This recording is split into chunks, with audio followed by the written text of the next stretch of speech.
Bonjour à tous et bienvenue sur minimachine.net.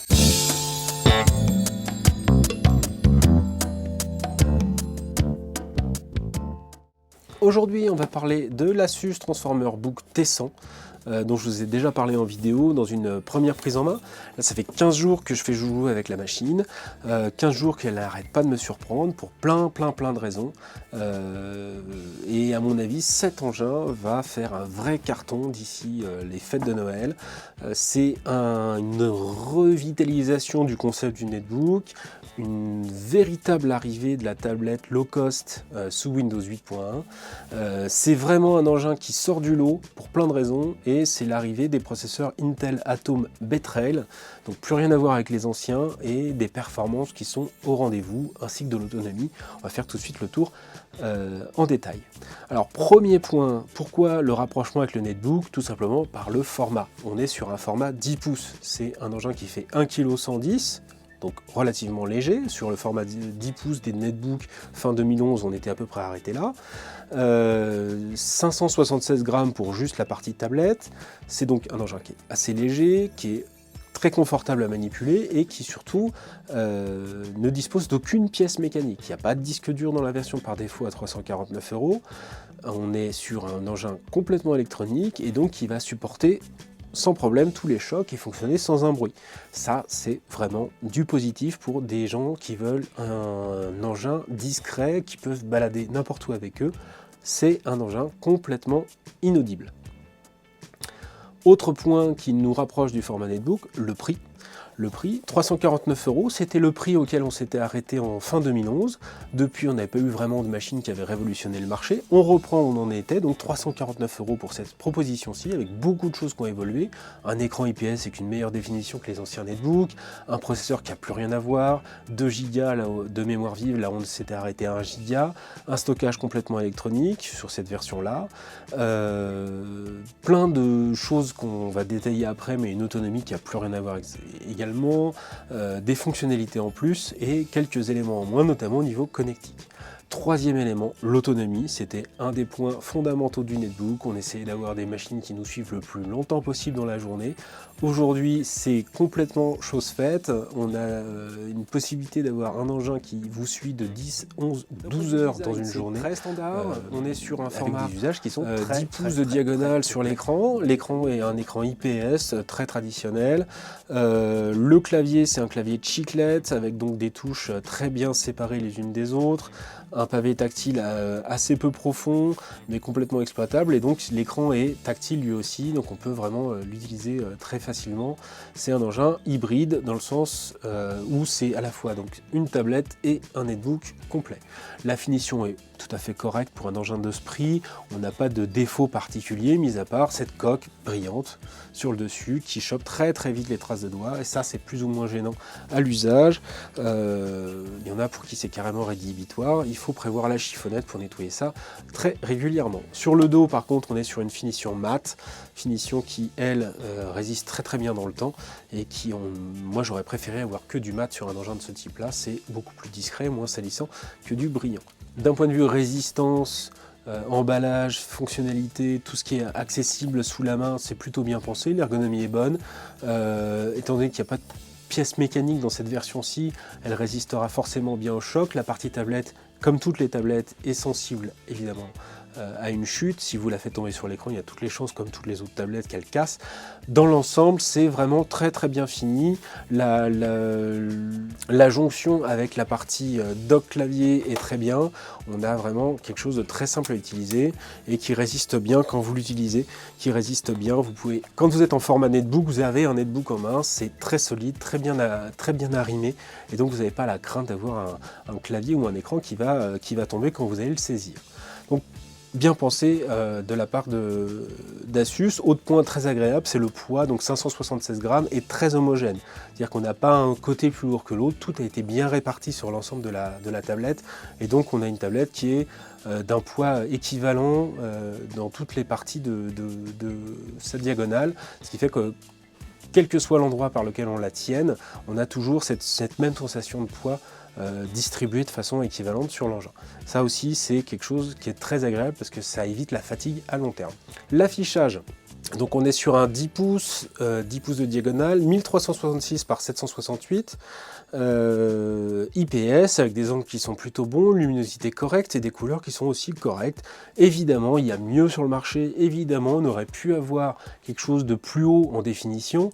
Maintenant, il faut rester cohérent. 349 €, avoir du 2000 points de définition, ça pose deux gros problèmes. D'abord, le prix. On explose complètement le tarif d'un écran 1366 par 768, donc on aurait explosé également le tarif de la machine. On serait venu plutôt grappiller le marché des ultrabooks et le marché des hybrides traditionnels, donc ça pose un vrai problème. On aurait eu également un problème de processeur, de performance et de mémoire vive. Là, on est en Atom avec 2 Go de mémoire vive. Si on avait voulu un affichage beaucoup plus HD, on aurait dû changer de processeur et embarquer plus de mémoire. Donc tout ça pose vraiment des problèmes de prix final chez le consommateur. Le choix du 1366 par 768 s'explique également par la présence non seulement donc, de l'interface qu'on connaît maintenant bien de Windows 8.1 Modern UI, donc qui permet d'exploiter avec des grosses tuiles très facilement n'importe quel type d'application, donc ça c'est très très bien pour ce type d'usage. Par contre, quand on retourne sur le bureau, quand on est en 1366 par 768, c'est déjà écrit assez petit, c'est-à-dire qu'on a des applications qui vont être vraiment pas forcément très simples à lire pour des personnes âgées ou pour des gens qui ont des problèmes de vue. Si on passait en Ultra HD, là on serait carrément dans l'illisible, et donc c'est un choix qui est plutôt bon de la part d'Asus pour cet engin-là.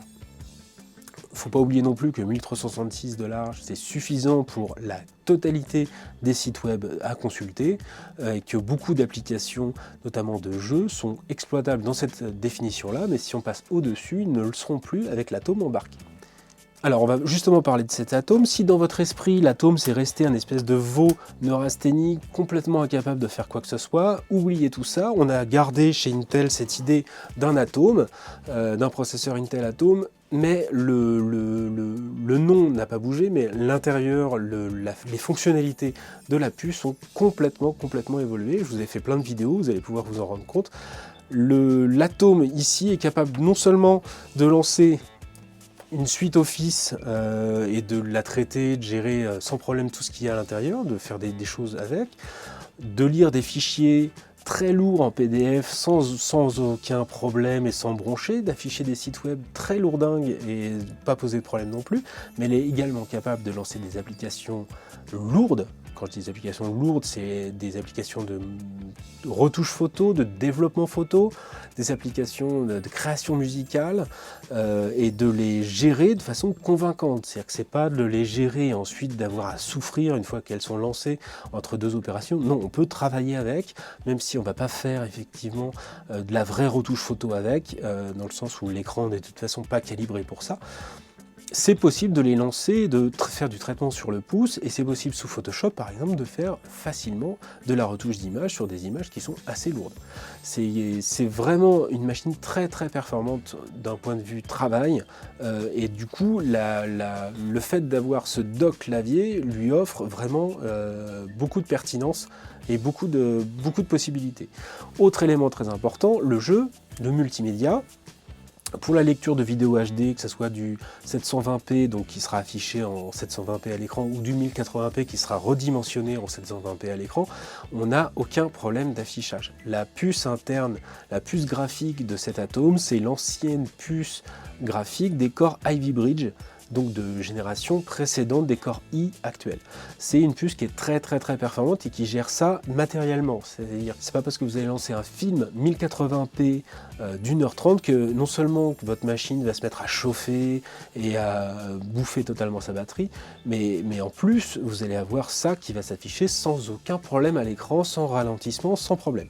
Donc ça, c'est le multimédia est très bien géré, le surf est très bien géré également, le jeu est très bien géré, c'est-à-dire qu'on peut lancer des jeux jeux très récents, on peut lancer des jeux plus anciens, on a la Logitech complète de Windows qui est intégrée à cette machine, donc il est possible de lancer des jeux qui ont fait les heures de gloire du monde PC, mais également des jeux qui ont une durée de vie et une profondeur qui sont sans commune mesure avec le jeu tablette aujourd'hui sous Android ou iOS. Donc je vous ai fait également plein de vidéos, vous allez pouvoir vous en rendre compte, mais c'est un engin qui a une durée de vie, qui a une Logitech et qui a des fonctionnalités qui sont vraiment au-dessus du lot par rapport à tout ce qu'on a pu connaître en Atom et même en solution netbook avec des puces graphiques intégrées. 2 Go de mémoire vive, alors ça paraît peu, au final c'est très suffisant pour la plupart des applications, tout simplement parce que cette machine n'est pas faite pour ouvrir 50 000 applications à la fois. On va apprendre à gérer sa mémoire, à fermer des applications. On ne va pas ouvrir 60 000 onglets avec un écran de 10 pouces. Donc voilà, on a cette idée-là d'un engin de voyage, un engin mobile, et pas un engin effectivement qui va ouvrir 75 comme un engin de production, 75 applications différentes. Pour le stockage, 3 versions ont été annoncées en France. 32 Go, c'est la version à 349 € qui va suffire pour tous les usages basiques de l'engin. 32 Go, ça permet d'avoir quand même pas mal de place pour pouvoir stocker des données, notamment parce qu'on a la possibilité de rajouter une carte micro SDHC qui accède des 64 Go par défaut. Donc on peut rajouter facilement 32 ou 64 Go dans l'engin. Donc 32 Go, c'est la version de base. On a une version 64 Go qui coûte 379 €. Donc 349 32 Go, 379 64 Go, c'est une version également à étudier. Et enfin, on a une version à 399 € qui sera en 32 Go donc dans la tablette et 500 Go dans le dock clavier. Cette troisième version devrait arriver la semaine prochaine. Elle va permettre donc d'avoir un disque supplémentaire dans le clavier, dans le dock clavier, qui servira surtout à stocker des données plutôt que des applications, stocker des données de type vidéo, images, son, etc. D'un point de vue réseau, c'est très classique, on est en Wi-Fi N, Bluetooth 4, pas de réseau filaire, on n'a pas de prise Ethernet sur la machine, donc on peut utiliser une prise Ethernet avec un adaptateur qui va faire USB vers RJ45 pour brancher un câble. Par défaut, l'idée c'est avant tout une tablette et donc avant tout d'utiliser les réseaux de type Wi-Fi. Pas de GPS, pas de NFC, pas de ces fonctionnalités avancées, pas non plus de capteur de luminosité, donc il faut régler la luminosité à la main, ce qui est peut-être un petit peu dommage. Par contre, évidemment, on a tout ce qui va être accéléromètre pour gérer le positionnement de Windows en mode portrait ou paysage. La connectique est basique, très basique. On est encore une fois sur un format tablette. Donc on a très peu de choses, très peu d'éléments à se mettre sous là-dedans. On a d'abord une prise jack 3,5 mm, très classique. Une prise micro HDMI. Juste à côté, une prise micro USB qui sert à alimenter la tablette. Les deux sont très proches, 5 mm seulement, ce qui fait que c'est quasiment impossible d'exploiter les deux ensemble. Donc ça c'est peut-être un défaut également de la machine. Pas possible de l'alimenter pendant qu'on s'en sert pour regarder sur une télé. Le fameux lecteur micro SDHC, donc qui permet facilement de rajouter une carte pour exploiter donc de la mémoire supplémentaire, de la mémoire de stockage pour vos données. De l'autre côté, une prise USB plein format 3.0, USB 3, et des boutons qu'on connaît bien, les boutons de volume, le bouton Windows qui sert donc à revenir sur l'interface moderne UI de Windows 8.1 et le bouton de démarrage de la machine avec une petite LED au-dessus. Au-dessus de l'écran, on a également une petite webcam située ici et sur le dessus un micro qui fonctionne plutôt pas mal. La webcam est une 1,3 mégapixels, donc dédiée à la vidéoconférence. Une paire d'enceintes est disponible sur l'arrière, qui sonne relativement bien avec assez peu de basse, mais un volume suffisant. Et surtout, on arrive à distinguer dialogue et ce qui se passe à l'écran quand on regarde un film, ce qui est quand même le principal pour ce type de solution. Sinon, il reste la solution de mettre un casque sur la machine. L'autonomie est également excellente puisqu'on a une machine qui dépasse allègrement les 10 heures en travail non connecté, donc pour faire de la prise de notes, etc. et qui dépasse allègrement également les 7 heures en jeu 3D avec des jeux lourds des jeux qui demandent beaucoup de ressources à l'engin. La présence, l'arrivée de cet atome qui consomme que 2 watts de TDP, donc qui est une consommation énergétique très basse, permet d'avoir non seulement une machine qui ne chauffe pas, elle n'est pas désagréable en main, mais qui en plus offre une performance et une autonomie qui sont étonnantes pour un engin de ce type. Donc ça, c'est vraiment un gros bonus par rapport à ce qu'on a pu connaître. Enfin, le bundle livré avec d'origine, à savoir Windows 8.1 et Microsoft Office 2013 version étudiant, qui est livré avec, offre directement dès l'achat la possibilité de travailler avec sa machine, de travailler de la bureautique de façon très convaincante. Donc au final, on a un mix produit qui est à la fois un excellent netbook, peut-être le meilleur netbook que j'ai pu prendre en main, dans le sens performance, autonomie, poids, prix, et une tablette tout à fait convaincante. Même si la Logitech livrée par le Windows Store n'est pas encore au niveau, et loin de là, des capacités, des possibilités offertes par les Logitech d'Apple ou de Google, on a tout de même pas mal d'applications qui existent, et surtout on a le recours à ce bon vieux Windows traditionnel qui offre lui tout son lot d'applications et de possibilités. Donc si vous cherchez un format tablette pour faire du surf, regarder des films, regarder la télévision, écouter de la musique ou faire vraiment des applications basiques de type consommation de contenu et jeux traditionnels, cette tablette est tout à fait suffisante, elle est équivalente à des tablettes Android ou iOS aujourd'hui sur le marché. Par contre, si vous cherchez en plus un engin qui va vous accompagner pour du travail, du loisir et de la production d'autres choses que simplement du jeu et de la consommation, vous avez un format netbook qui lui est super convaincant. Il est super convaincant parce que le clavier est bon, la production est possible, on peut lui rajouter une souris très facilement et on a là un vrai PC exploitable sous Windows 8.1. Donc cet ensemble de choses, ce prix, ce poids, ça en fait vraiment le netbook de zéro, ça en fait vraiment une tablette d'exception.